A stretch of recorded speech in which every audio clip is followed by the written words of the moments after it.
Hello, everybody. We'd like to make a very special invitation to you for an event that we're extremely excited about, which is a great collaboration with the Center for Spiritual Living in San Jose.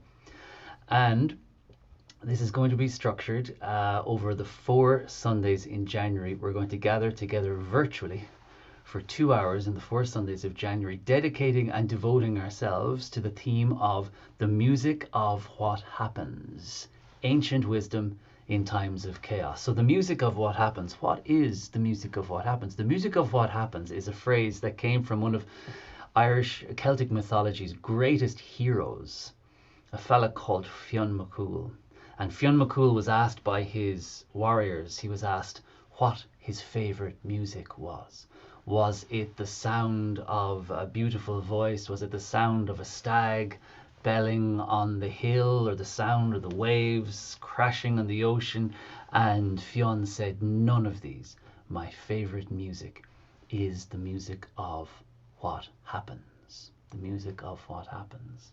So we're using this story as the main image for being comfortable and strong when it comes to the chaos of life, and being able to hear the music through the chaos of life. That this is, in fact, the most beautiful music.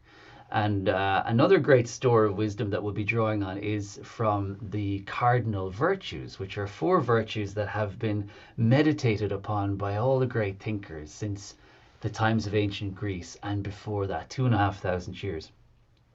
And we're going to look at the four virtues. And the most important of those virtues was the virtue of prudence. And prudence really is another word for wisdom. And the great aspect of prudence was the ability to foresee the future, to know what was coming ahead, to be able to see through chaos and to assess things, and to give your ability to foresee what was coming down the road.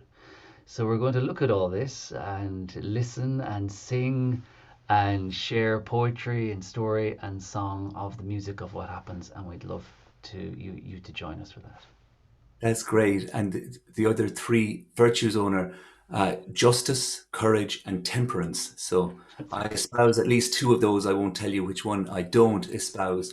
But of course, justice and courage are so relevant these times. And we are lucky, me and my brother, to find ourselves at the crossroads of a great store of inherited spirituality and ancient song and traditional song and poetry ourselves, both originally and inherited ancient poetry in Irish Celtic mythology. So we'll be drawing on that, on how to fortify our virtue and our virtuosity in the face of these challenging times. So I hope you'll join us on the 4 Sundays of January. Luckily, temperance was considered the last one of the four. So yeah, that's yeah, we don't have to worry We'll about put the that cart just before yet. the horse, No. and we Great. won't. Looking forward to it. Okay. See you there.